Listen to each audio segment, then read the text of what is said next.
gents, RF here, and I'm back today with another Astronarch video.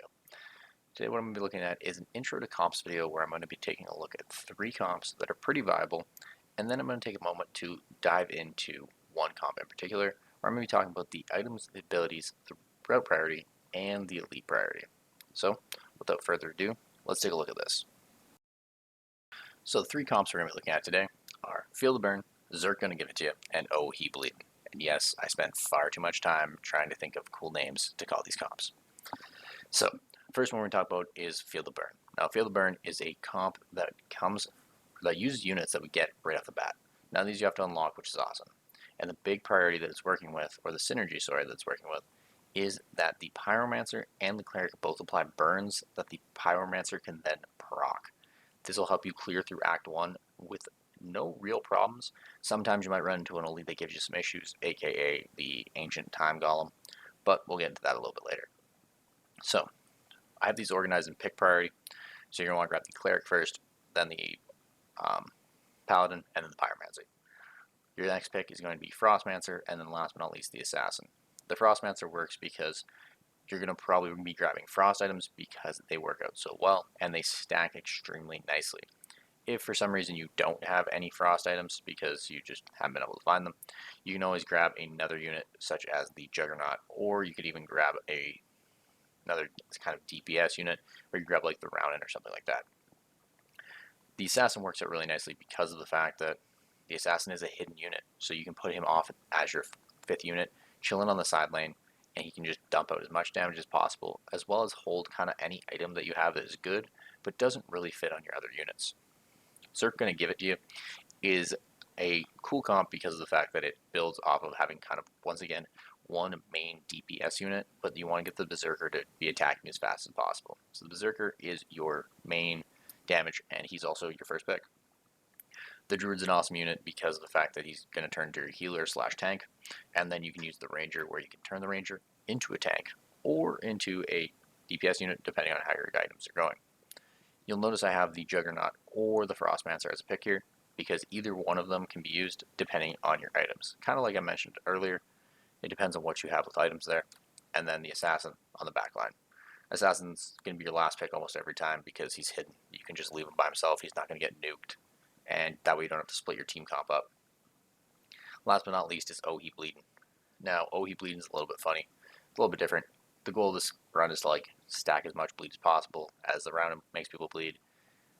The Ranger will make people bleed, but you're probably going to be running the Turtle on him.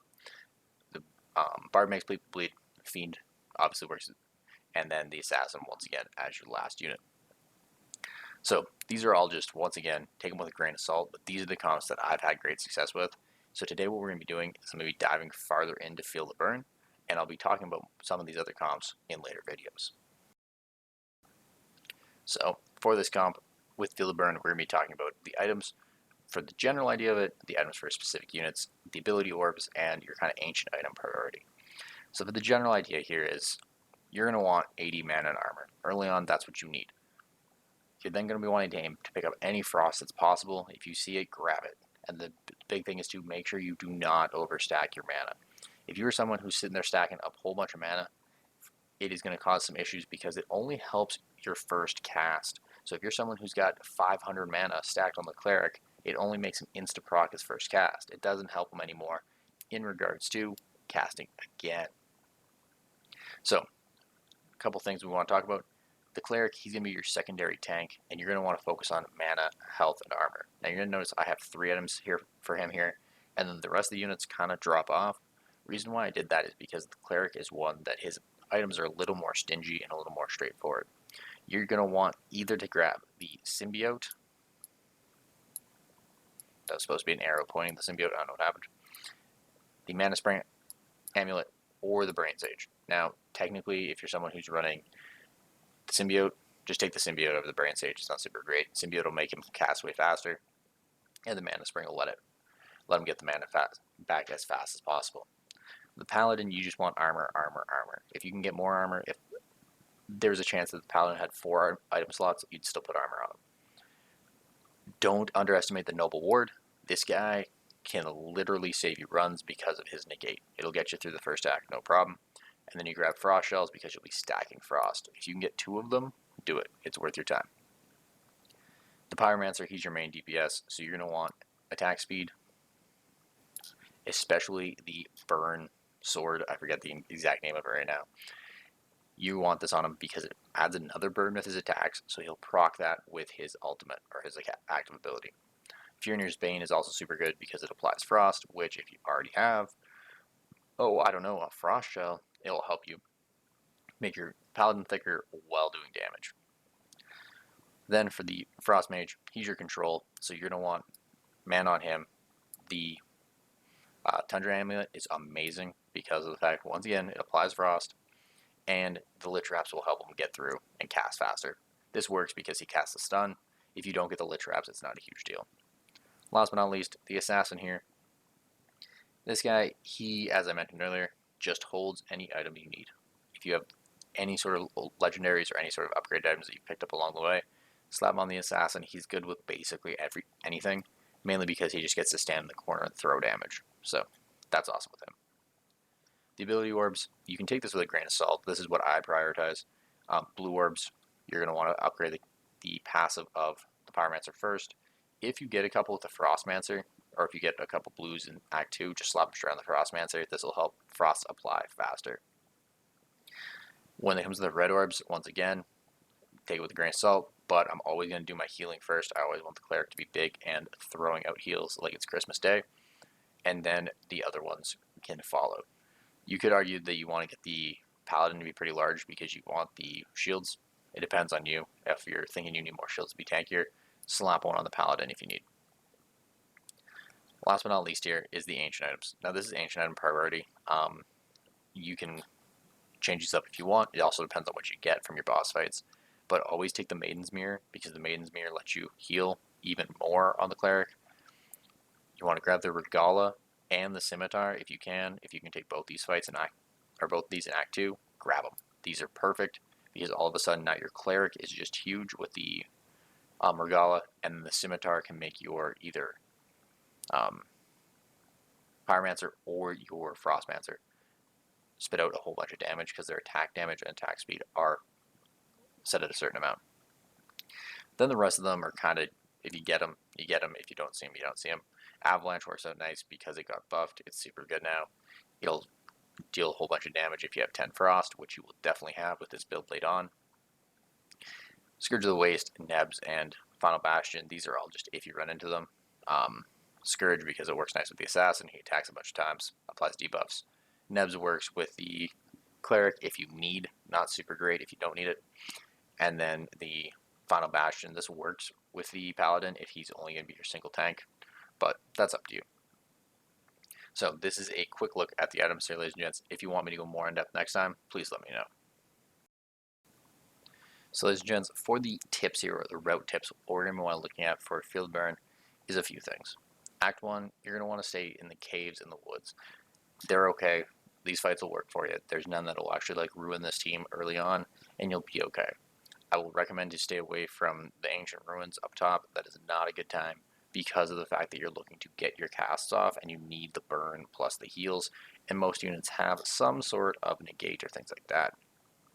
Mid and late game, if you can stay in the woods, that's fine. As you get farther into the caves, they'll start, if you get the 3 bat fight and stuff like that, it is not a good time. So just pop out to grab your elites and maybe a couple of events, but try and stay. Any major fights, take them in the woods. For Act 2, you can start in any lane, really. Act 2 is pretty open. This comp can deal with the first early fights in any lane, doesn't really matter. But once you get late, you're going to want to stay away from the alleys. The sharks and things like that can rip through this comp real quick, and if you get the fight with the 5 assassins, it is not a good time. And last but not least is always, always, always prioritize the prize fight. Reason why is, as I mentioned already, you want the Scimitar or the Regala. If you can only think you can take one of the mini bosses, only fight one of them. But if you can take both, always fight them. This is such a good event, especially considering it basically can just flatline tank. You can make the cleric super thick, like KFC gravy thick, and then you can just set it up that way you have a second tank, no problem. Then finally for Act 3, hallways and the dungeon are your best bet. When you go out into the courtyard, those fights are not going to be good for you because you're going to want to cast so many times, and that is going to be a major issue of trying to get through those units before they just eat through your front line. And then you're going to want to prioritize events as you get through this. I find personally, if you're someone who's playing on low corruption or high corruption, as this act drags on, some of the fights in here are going to be worse than the actual boss or the elites. So you want to try and get as many events as possible, and I'll talk about the events a little bit later. In regards to elite priority, this is just going to be a quick little rundown here. Elite priority, Act 1, always take the Jade Bear, and then you're going to have a toss up here. You're either going to take the Cave or the Golem. If you can hit all three, do it, but if you need to miss one, miss the Golem. It'll cause you the most issues because he has, once again, some negate. He's going to stop your first couple burns and things like that. Act 2, always take the Undertaker here. Undertaker is fine. Make sure that your Pyromancer can survive at least one of his bonks and then get healed up because you're running a 1 DPS carry really here. So make sure you have the Pyromancer staying alive. Mama Rat is kind of annoying because of the fact that she will kill one of your units no matter what if you don't nuke her fast enough. But that's okay. This fight is easy. There's no main issue here. If you need to skip it with an elite, once again, skip the Baron. He does AoE damage to everyone, which is kind of annoying because your comp has basically 2 big guys and 2 squishies. So if you need to skip one, skip the Baron. If you're feeling ballsy and you want to take him, go at him. You can win this fight most of the time. Act 3, the Chimera, take that fight every time. It does not bother you one bit. I know I said stay out of the fountain, but this thing, you'll knock it down, no problem. The Man of Arms, big old swingy boy, will cause you a little bit of issues, but you'll be fine with it. These two, I would always take both of these elites no matter what. That's supposed to be a check mark. Last but not least is then the Dungeon, the Slave Master. This guy, I would stay away from. If you're feeling like your run is a gravy run, you got no problem with it, take it. But this causes a lot of issues and can wipe your team real quickly. So, last but not least here, let's wrap this up with a little bit of just quick pointers and remember. Things to remember. First thing, try to avoid late fights in any act. If you are sitting at the last couple rooms in the act and you have an option to take the events every time. Reason why is most fights at the end of the act are harder than the actual boss. Skip merchants if you don't have enough gold to upgrade. It's not worth your time. If you're going to sit there and you're just going to walk into and have a dead room, you want to be making sure you're prioritizing getting as much advantage as possible. So if you take 3 merchants every run or every act and you only actually use or spend your gold on one of them, it's not worth your time. Use your potions. You can't take them when the run's over. Plan out how you're going to use them. I usually make sure I use some in elites and any major hallway fights as well as final bosses. Once you've played the game a couple times, you'll know like which ones work better where. But make sure you use your potions. Don't just sit on them. And then last but not least, and I can't stress this enough, if you get the Interstellar Cellar event in Act 3, where I told you to prioritize events, take it every time. You might not have the gold for it, but actually the second option where you have to give up AD and attack speed is so worth it because of the fact that you're going to get more from benefits. Especially if you're someone who's running the Scimitar, one of your units isn't going to lose any AD anyway. So it's huge there. This, I cannot stress enough, take the Interstellar Cellar every time. This can turn a run from this might win to a gravy run in one click. So, with that being said, ladies and gents, thank you all for watching. This has been my first rundown of a comp. If you think it's decent, let me know. If you got any feedback, please leave it down in the comments. I'll be taking everything I can and trying to make this better. But with that being said, thanks for watching. Have a great day.